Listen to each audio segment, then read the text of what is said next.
सहकारिता मंत्री सुरेश भारद्वाज ने सहकारिता विभाग की समीक्षा बैठक की अध्यक्षता करते हुए प्रदेश के विकास में सहकारिता की भूमिका के महत्व पर बल दिया। उन्होंने अधिकारियों को प्रदेश के विकास में विभाग के महत्वपूर्ण स्थान को कायम रखने के लिए प्रभावी रूप से कार्य करने के निर्देश दिए। सुरेश भारद्वाज ने विभाग की कार्यप्रणाली व विभाग के अंतर्गत कार्यरत विभिन्न सहकारी सभाओं और सहकारी बैंकों के कार्यों की विस्तृत समीक्षा की। उन्होंने विभाग की विभिन्न गतिविधियों पर संतोष व्यक्त किया। उन्होंने सहकारी बैंकों में बढ़ती गैर निष्पादित परिसंपत्तियों पर चिंता व्यक्त की तथा बैंकों को एनपीए को कम करने के लिए निश्चित समय अवधि में कार्य योजना बनाने के निर्देश दिए। सहकारिता मंत्री ने प्रदेश के जिला सोलन में 73 करोड़ रुपए व जिला मंडी में 79 करोड़ रुपए की एकीकृत सहकारी विकास परियोजनाओं के समयबद्ध क्रियान्वयन के निर्देश दिए। उन्होंने जिला ऊना तथा जिला चंबा में प्रस्तावित एकीकृत सहकारी विकास परियोजनाओं को स्वीकृत करने के लिए आवश्यक कदम उठाने के निर्देश भी दिए। उन्होंने कहा कि इन एकीकृत सहकारी विकास परियोजनाओं के क्रियान्वयन से प्रदेश में ग्रामीण स्तर पर सहकारी सभाओं को सुदृढ़ बनाने की सहायता मिलेगी। विभाग बदले हैं, इसलिए विभागों की जानकारी लेने की विभिन्न विभागों की समीक्षा बैठकें की जा रही हैं। आज सहकारिता विभाग जो है उसकी समीक्षा बैठक की गई, जिसमें पूरे विभाग की जानकारी ली गई। विभाग में के अंतर्गत जो है वो बाकी जो सोसाइटीज़ हैं, लगभग 5000 कोऑपरेटिव सोसाइटीज़ जो हैं वो हिमाचल प्रदेश में काम करती हैं। हिमाचल प्रदेश कोऑपरेटिव का पायनियर स्टेट रहा है। पहली कोऑपरेटिव सोसाइटी हिमाचल प्रदेश के पंजावर गांव में जो है वो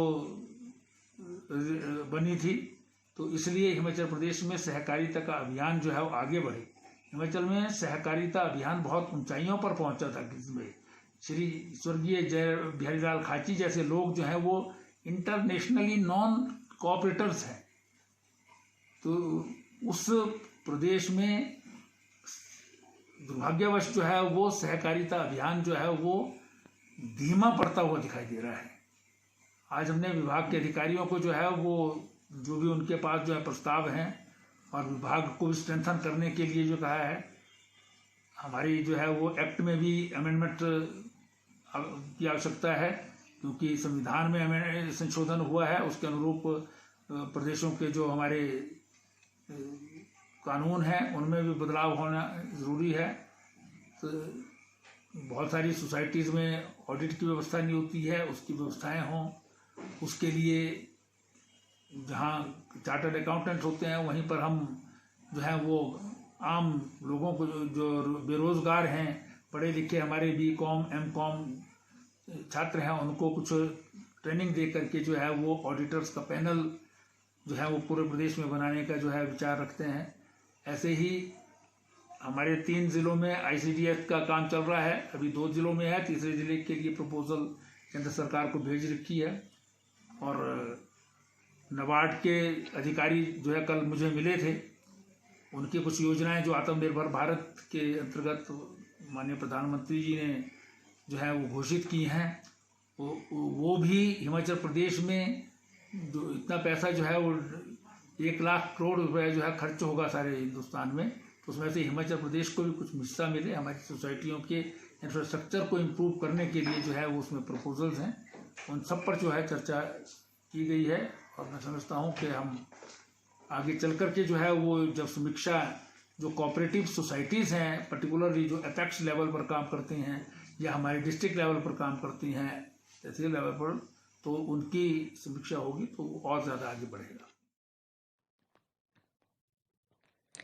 केंद्र सरकार ने स्वच्छता सर्वेक्षण अभियान 2020 का परिणाम घोषित कर दिया है।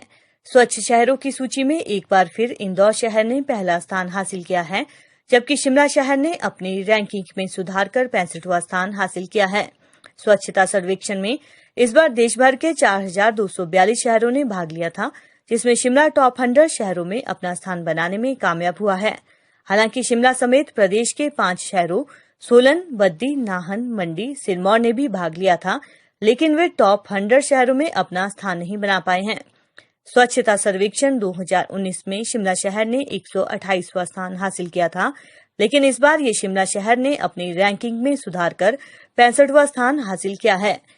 गार्बेज फ्री सिटी से पहली ही बार हो चुका शिमला ने अपनी रैंकिंग में अच्छा सुधार किया है। नगर निगम महापौर सत्या कौंडल ने बताया कि सर्दियों के दौरान शिमला शहर का स्वच्छता सर्वेक्षण 2020 के लिए सर्वेक्षण किया गया था, लेकिन बर्फबारी के चलते फिर भी शहर को काफी स्वच्छ रखा गया था, जिसके चलते 65वां स्थान हासिल हो पाया है। उन्होंने बताया कि निगम ने टॉप 20 शहरों में आने की उम्मीद जताई थी, लेकिन गार्बेज फ्री सिटी के कुछ कंपोनेंट में अच्छे अंक न मिल पाने के चलते अच्छी रैंकिंग नहीं मिल पाई है। उन्होंने बताया कि अगले महीने होने वाले स्वच्छता सर्वेक्षण के लिए निगम ने अभी से कमर कस ली है, जिसमें शहरवासियों से भी स्वच्छता बनाए रखने के लिए सहयोग मांगा जाएगा, ताकि शिमला टॉप 10 स्वच्छ शहरों में आ सके। हिमाचल प्रदेश के विश्वसनीय ज्वेलर भूषण ज्वेलर्स सोलन। बहुत दिनों से इंतजार कर रहे थे कि हमारे शिमला शहर का क्या रैंक आएगा। कल ही इसका रिजल्ट आया है, तो हमें बहुत खुशी होती है कि पिछली बार जो हमारा रैंक 128 था, इस बार हमारा 65 आया है। तो इसके लिए मैं जो है नगर निगम के सभी अधिकारीगण, सफाई कर्मचारी और हमारे जो सेवा सोसाइटी के कर्मचारी है और हमारे 34 वार्डों के पार्षद है और हमारे जो स्वास्थ्य हमारा CHO था जी, जो आजकल CM है, उनका भी बड़ा इसमें सहयोग रहा। जो हमारे कमिश्नर श्री पंकज राय जी, इनका भी बहुत ही सहयोग रहा।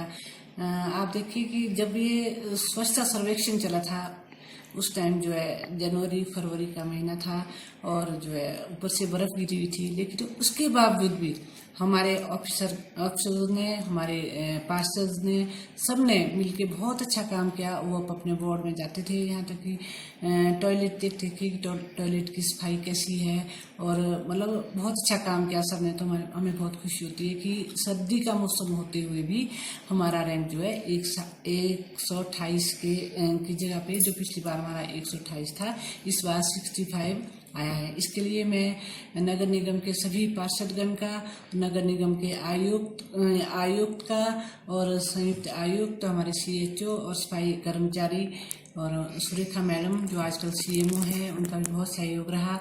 और मैं बहुत बहुत बधाई भी देती हूँ और मतलब बहुत बहुत बधाइयाँ देती हूँ उनका, और बहुत बहुत धन्यवाद भी करती हूँ। और आगे के लिए जो हमारा टारगेट है, तो हमारा ये रहेगा कि अगली बार हम जो है 10 या 20 में आएंगे, और इसके लिए हम अभी से ही जो है प्रयास करना शुरू कर देंगे, मेहनत करेंगे। आबकारी एवं कराधान विभाग के सहायक आयुक्त सुरेंद्र ठाकुर ने टीम सहित किन्नौर के काफनू में शराब ठेके का निरीक्षण किया। इस दौरान उन्होंने काफनू में शराब ठेके में स्टॉक रजिस्टर और रजिस्टर सहित शराब की बोतलों की जांच की। उन्होंने काफनू में शराब ठेके का चालान भी काटा। उन्होंने कहा कि काफनू में शराब ठेके में प्रिंट रेट से अधिक शराब की बोतल पर दाम वसूली करने की शिकायतें आ रही थी, जिस पर उन्होंने टीम सहित ठेके का निरीक्षण किया और ठेके में कुछ खामी पाए जाने पर ठेके का चालान भी काटा गया है। इसके अलावा सांगला में शराब ठेके का भी निरीक्षण किया गया। उन्होंने कहा कि यदि किन्नौर जिले में शराब के ठेकों में प्रिंट रेट से अधिक शराब के दाम वसूलने की शिकायतें आई तो विभाग द्वारा कार्रवाई की जाएगी। हिमाचल प्रदेश के विश्वसनीय ज्वेलर भूषण ज्वेलर्स सोलन। आज काफनू में आए थे हम लोग शराब की दुकान वगैरह चेक करने के लिए, क्योंकि यहाँ बहुत से लोगों की कंप्लेंट आ रही थी कि ओवरचार्ज हो रही है या किसी और शराब मिल रही है, कुछ कम है, कुछ ज़्यादा है। तो आज हमने ठेके का निरीक्षण किया तो पाया कि यहाँ ठेके में स्टॉक वगैरह थोड़ा कम की है, तो कुछ ब्रांड में एक आधी ब्रांड में जो ओवरचार्ज कर रहे थे उसको हमने चालान कर दिया है, इसको आगे फॉरवर्ड कर देंगे। जैसे कि पेनल्टी लग जाएगी, हम इससे रिकवर करके हम चले जाएंगे। सर, इस तरह का निरीक्षण क्या पूरे किन्नौर जिला में किया जा रहा है? पूरे किन्नौर में किया जा रहा है। आज हम यहाँ आए, कल हम सांगरा थे और अब आगे उनका आगे जाने की सोच रहे हैं। जैसे सर नीचे भावानगर भी है, भावानगर में भी, हाँ जी, भावानगर में हमारे यहाँ ये इन्होंने भी कल परसों चेक किया है, तो हाँ जी, देखते हैं क्या होता है। देखिए, अपनी तरफ से हमारी पूरी कोशिश है ताकि इलीगल एक्टिविटीज जो है कम की जाए और भविष्य में इस तरह का कोई शिकायत ना आए।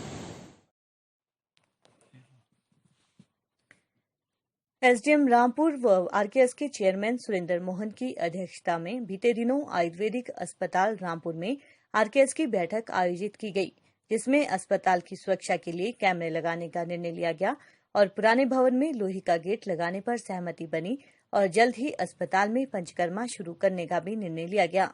उन्होंने अस्पताल प्रशासन से कहा कि वे यस सर और यस मैम के फॉर्मूले पर काम करें।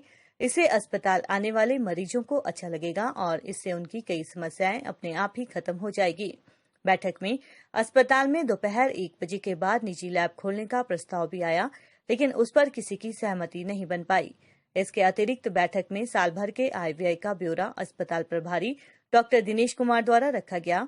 आगामी साल के लिए बजट भी तैयार किया गया। एसडीएम ने समिति की बैठक में अस्पताल आने वाले मरीजों को सुविधाएं देने की बात कही। उन्होंने कहा कि मरीजों को पीने के पानी की उचित व्यवस्था हो, उनके बैठने के उपयुक्त स्थान अस्पताल में उपलब्ध हो और चिकित्सक भी अपने व्यवहार में परिवर्तन लाकर रोगियों के साथ अच्छा बर्ताव। हिमाचल प्रदेश के विश्वसनीय ज्वेलर भूषण ज्वेलर्स सोलन। आज आयुर्वेदिक हॉस्पिटल रामपुर की जो आरकेएस है, रोगी कल्याण समिति है, उसकी एनुअल मीटिंग का आयोजन किया गया। उसमें सभी माननीय सरकारी सदस्य और गैर सरकारी सदस्य उपस्थित थे। सभी ने अपने बहुमूल्य सुझाव समिति के सामने रखे हैं। इसमें काफ़ी अच्छे प्रपोजल्स हैं आयुर्वेदा हॉस्पिटल के पास। एक तो पंचकर्मा शुरू करने का प्रपोजल है, जिससे कि यहाँ के कई लोगों को राहत मिलेगी और यहीं पर उनको ये पंचकर्मा की सुविधा मिलेगी और इससे आरकेएस की आमदनी में भी बहुत इजाफा होने वाला है। इसके अलावा रोगियों के कल्याण के लिए जो मूलभूत सुविधाएं हैं उस पर हम फोकस कर रहे हैं, चाहे वो पीने के पानी की अच्छी व्यवस्था हो, बैठने की अच्छी व्यवस्था हो, वहाँ पर जो रोगियों के प्रति जो वहाँ स्टाफ का, डॉक्टर्स का व्यवहार है उसमें हम सकारात्मक रवैये के साथ आगे बढ़ें। उन सब इश्यूज़ के ऊपर हमारा डिस्कशन हुआ है और मुझे पूरी उम्मीद है, पूरी कमेटी को उम्मीद है कि सभी अपना एक बहुमूल्य इसमें योगदान देते रहेंगे और जो हमारी रोगी कल्याण समिति आयुर्वेदिक हॉस्पिटल रामपुर है ये बहुत अच्छा काम करेगी और इससे यहाँ के लोगों को बहुत अच्छा फायदा मिलता रहेगा। पूर्ण बहुमत से एक निर्णय होकर के रामपुर बुशहर में आयुर्वेदिक हॉस्पिटल किस ढंग से चलना चाहिए और क्या क्या एक साल का एक एजेंडा होगा उसके बारे में चर्चा हुई। और मुझे आप लोगों के साथ ये बताते हुए प्रसन्नता हो रही है कि सभी सदस्यगण सहमत थे कि आयुर्वेदिक अस्पताल एक अच्छे तरीके से कार्य करे और खुद चेयरमैन महोदय चाह रहे थे कि लोगों को अच्छी से अच्छी सुविधाएं जिस तरीके से विभाग दे सकता है उसमें आगे बढ़कर काम करना चाहिए। उन्होंने कुछ सुझाव दिए हैं कि आयुर्वेदिक हॉस्पिटल में एक जब पेशेंट्स जितनी देर बैठा होता है तो एक ऐसी स्क्रीन लगाई जाए और साधारण भाषा में लोगों को पंचकर्म की भी और आयुर्वेद के हमारे और भी जो विधाएं हैं, इसके अतिरिक्त कोविड-19 के बारे में भी लोगों को जागरूक किया जाए, तो उसको भी हम ऐड करेंगे। इसके अतिरिक्त जो हमने मुख्य मुद्दा वहाँ पे रखे और गवर्निंग बॉडी ने उन्हें सर्वसम्मति से पास किया, उसमें मुख्य था हॉस्पिटल की सिक्योरिटी के पर्पज पर, क्योंकि शाम के समय अब कई बार ऐसा माहौल हो जाता है कि कैंपस के अंदर, हॉस्पिटल के अंदर जो हमारा ओल्ड और नया कैंपस है दोनों में कोई इस तरीके की घटना ना हो, उसके लिए सीसीटीवी कैमरास के लिए रिक्वेस्ट किया गया और उसको भी उन्होंने अप्रूवल दी। और इससे सबसे बड़ा फायदा ये रहेगा कि जो हमारी रोगी कल्याण समिति है इसमें हमारे जो यूजर चार्जेज हैं, जो हम आरकेएस में जो हमारी लैब यहाँ फंक्शन करती है या पंचकर्म से जो हमें जो चार्जेस मिलते हैं उसको मिलाकर के ही हम उसी खर्चे में फिर हम अपना नेक्स्ट हमारा शेड्यूल जो है वो तय होता है। तो ये लगभग जैसे गत वर्ष जो है ये कोई 10 लाख के करीब था जो हमें रेवेन्यू आया और इसके अतिरिक्त हमें कोई सरकार की तरफ से जैसे ग्रांट इन एड या दूसरा कोई ऐसा बजट होता है वो कोई नहीं होता। ये हमारा अपना यहाँ का कलेक्शन है जो ये विभिन्न टेस्टों के माध्यम से हमें प्राप्त होती है और उसको फिर पेशेंट्स की वेलफेयर के ऊपर ही खर्च किया जाता है। जैसे मशीनरी की रिपेयर है, साल की मेंटेनेंस चार्जेस हैं और जैसे बिल्डिंग की सेफ्टी के लिए हमने लगभग यहाँ पर फायर एक्सटिंग्विशर जो दोनों बिल्डिंग्स में लगवाए हैं तो उनकी रिफिलिंग का होता है। फिर बिल्डिंग की जैसे इमरजेंसी में मेडिसिन हैं उससे संबंधित हैं। और आपसे मुझे शेयर करते हुए खुशी हो रही है कि हमारे यहाँ INDNT का जो आयुर्वेद के तरीके से डॉक्टर है, MD डॉक्टर है, वो सेवाएं हफ्ते में 3 दिन यहाँ लोगों को दे रहे हैं। काफी लोगों को उसका भी बेनिफिट हो रहा है। आज गवर्निंग बॉडी जो हमारी आरकेएस की है रामपुर की, उसकी मीटिंग थी, सालाना मीटिंग, और जिसमें आरकेएस जो 1 साल के लिए जो बजट है उसका प्रस्तुतिकरण था। और मैं धन्यवादी हूँ सभी जो हमारे चेयरमैन हैं रोगी कल्याण समिति के एसडीएम साहब श्री सुरेंद्र मोहन जी, और बीडीसी के चेयरमैन, नगर परिषद के चेयरमैन, व्यापार मंडल के प्रधान और Shri Shyamlal Gupta ji, state executive BJP के पदाधिकारी। जो बैलेंस हमारे पास टोटल आरकेएस का फंड का है वो 25 लाख के लगभग है, और जो हमने बजट इस साल खर्च करने के लिए अनुमति मांगी है वो लगभग 12 लाख के करीब है। तो उसमें हमारी 2 आइटम्स, जो जैसे डाटा एंट्री ऑपरेटर था, एक सिक्योरिटी गार्ड था, वो गवर्निंग बॉडी ने उसको नहीं माना, उसको काट दिया। तो उसको अगर हम माइनस करें तो भी हमारा जो है वो 9 लाख 8 या 9 लाख रुपए का जो बजट है वो इस साल का खर्च का बनेगा। पंचकर्म को बेटर कैसे करना है, हमारा बहुत अच्छा पंचकर्म रामपुर हॉस्पिटल में चल रहा था। कोविड-19 के कारण उसमें विराम आया, लेकिन हम थोड़ा जब जैसे दौर थमता है कोविड-19 का, इसको दोबारा नए सिरे से फिर रिवाइव करेंगे और उसको आगे अच्छे तरीके से बढ़ाएंगे।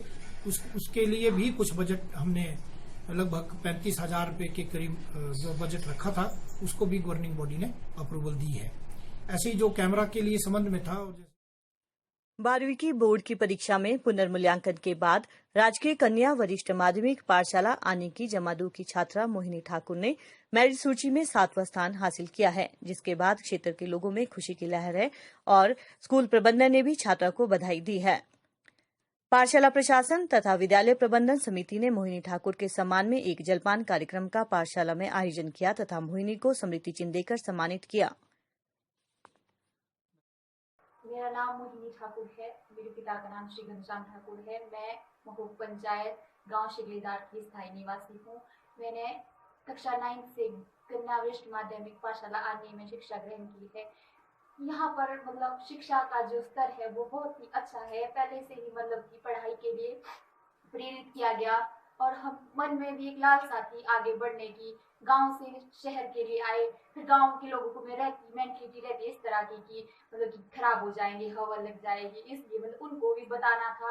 मतलब जिन लोगों के लिए मतलब ऐसा होता है कि लड़कियां बिगड़ जाती है, उनके लिए भी मतलब सबक देना था। और मतलब इस बार फर्स्ट से ही मतलब ऐसा था मन में कि टॉप 10 में अपना नाम लाना ही है। और हमारे प्रिंसिपल सर श्री जवाहर ठाकुर ने भी मतलब पहले जब वो इस विद्यालय में आए उन्होंने कहा कि मतलब बाकी जितनी भी हमारी गतिविधियां होती है वो मतलब गौण रह जाती है जब तक एकेडमिक हमारा मतलब उसमें नाम अव्वल ना रहे। और उन्होंने भी मतलब प्रेरित किया, उन्होंने कहा कि हमें टॉप 10 में स्थान लेना ही है। और मेरे प्रेरक रहे मेरे माता पिता, मेरे अध्यापक, हमारे सभी अध्यापक बहुत ही मतलब मेहनती है और उन्होंने सबने मुझे आगे बढ़ने के लिए प्रेरित किया।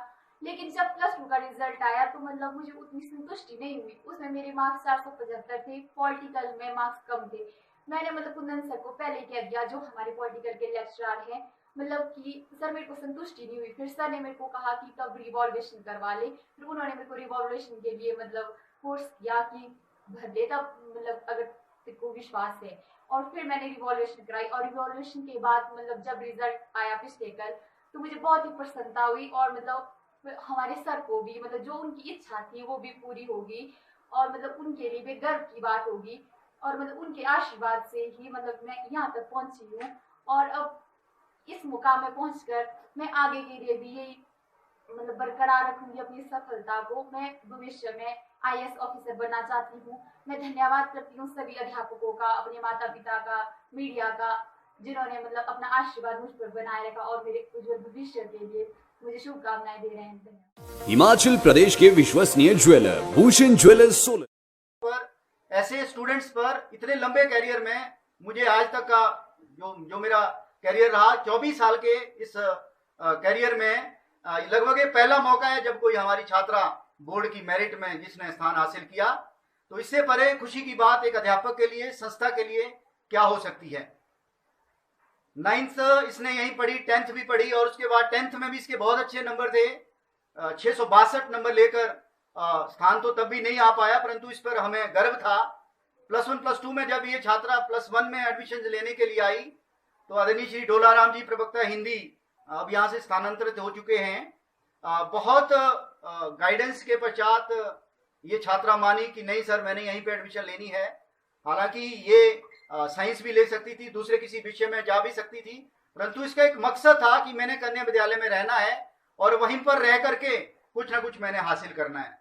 तो आज वो मुकाम इसने हासिल करा। हम सभी गौरवान्वित महसूस करते हैं इस मौके पर कि सच में आज ये खुशी भरा पल जो हम सबके बीच में आया, जिसके लिए हम सभी ललायत थे, जिसके लिए हम सभी प्रतीक। ज्यादा जो है इसका मोहिनी का स्वयं का जो है इसमें प्रयास है, क्योंकि हार्ड वर्क ऑलवेज पेज। यदि जो है विद्यार्थी, कोई कन्या, कोई छात्र स्वयं परिश्रम जो है करेगा तो निश्चित तौर पर वह ऊंचाई को हासिल करेगा। तो डे 1 जो है मेरा ये स्वप्न था कि विद्यालय जो है बोर्ड के एग्जाम में मेरिट हासिल करे। तो इसमें जो है पूरे अध्यापक समुदाय, इसमें जो है न केवल सब्जेक्ट जो है विशेष अध्यापकों का बल्कि सभी अध्यापकों का अभूतपूर्व योगदान रहा। और इसमें सभी अध्यापक समुदाय तो विधायक के पात्र हैं ही, और मोहिनी जो है विशेषकर, क्योंकि इसने जो है दिन रात करके मेहनत की है। तो ये केवल ना केवल विद्यालय परिवार के लिए बल्कि पूरे अन्य सब डिवीजन के लिए, पूरे डिस्ट्रिक्ट कुल्लू के लिए जो गर्व का विषय है, क्योंकि बोर्ड की मेरिट में 7वां स्थान जो है लेना, ये हम सब के लिए जो है एक गर्व का विषय है, एक बहुत बड़ी उपलब्धि पूरे क्षेत्र के लिए है।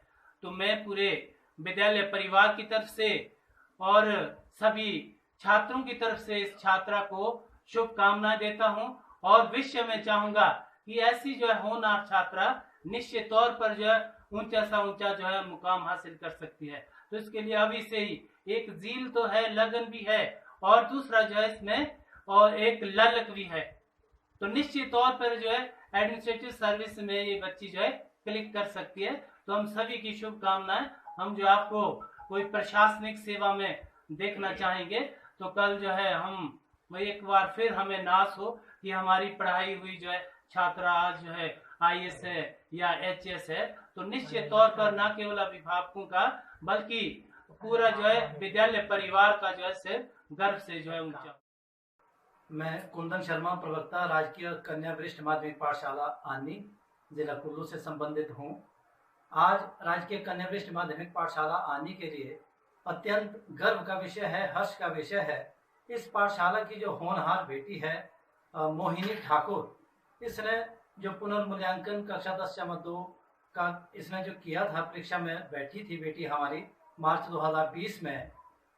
तो पुनर्मूल्यांकन के पश्चात बेटी हमारी जो है हिमाचल प्रदेश में जो है मेरिट लिस्ट में HP बोर्ड में आई है। 7वें स्थान पर 481 अंक इसने जो है प्राप्त किए हैं। तो मैं पूरे विद्यालय परिवार की ओर से, अपनी ओर से बेटी को जो है हार्दिक बधाई देता हूं, शुभकामनाएं देता हूं। बेटी के परिवार को जो है बधाई देता हूं। और हम सब के लिए ये आज अत्यंत गर्व का विषय है कि इस बेटी ने न सिर्फ अपना नाम रोशन किया है, अपितु पूरा जो हमारा राजकीय कन्या विद्यालय है, आनी क्षेत्र है, इनका अपना स्थानीय महू क्षेत्र है, उसका जो है पूरे हिमाचल प्रदेश में नाम रोशन किया है। हमें अधिक प्रसन्नता होती यदि बेटी का यह परिणाम हमें जो है बोर्ड परीक्षा के दिन ही जो है देखने को मिलता। यदि हम बात करें, मोहिनी हमारे पास जो है कक्षा 9 से यहाँ पढ़ रही है। कन्या विद्यालय हमारा 2016 में अस्तित्व में आया और मैं अपने आप को बड़ा भाग्यशाली समझता हूँ।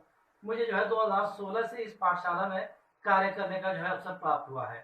तो उस वक्त से ही हमारी नज़र में जो है ये बेटी थी, ये जो है इसके अंदर प्रतिभा की भरमार है और बेटी को जो है उचित मार्गदर्शन की आवश्यकता थी।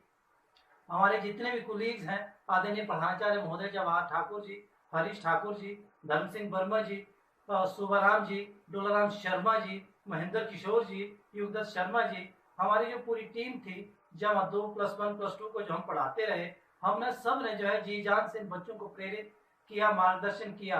तो उसका ये परिणाम है। एक बार पुनः मैं जो है इस बेटी को, इनके परिवार को इसके उज्जवल भविष्य की कामना करते हुए बधाई देता हूँ। पहुंचने में कठिनाई हो रही है, जिसको लेकर डीवाईएफआई शिमला ने हिमाचल पथ परिवहन निगम बस स्टैंड के कार्यालय में मंडलीय अध्यक्ष को मांग पत्र सौंपा और जल्द अतिरिक्त बसों को चलाने की मांग की। डीवाईएफआई ने शिमला से शिलाई सिरमौर के लिए बस सेवा शुरू करने की मांग को फिर से दोहराया और मांगे पूरी न होने पर धरना प्रदर्शन करने की चेतावनी भी दी। डीवाईएफआई शिमला शहरी के सचिव अमित कुमार ने बताया कि प्रदेश में फाइनल ईयर की परीक्षाएं शुरू हो गई हैं, जिसमें 40,000 के करीब छात्र परीक्षाएं दे रहे हैं, लेकिन कोरोना के चलते ग्रामीण क्षेत्रों में बसें काफी कम चल रही है, जिससे छात्रों के साथ साथ अन्य लोगों को भी दिक्कतों का सामना करना पड़ रहा है। इसके अलावा शिमला से शिलाई सिरमौर के लिए भी बस सेवा शुरू की जाए, जिसकी पहले भी मांग की जा चुकी है। अमित ने कहा कि बसों के सैनिटाइज करने के लिए इस्तेमाल किए जा रहे केमिकल से लोगों के कपड़े भी खराब हो रहे हैं। इसको लेकर भी विभाग को ध्यान देना चाहिए।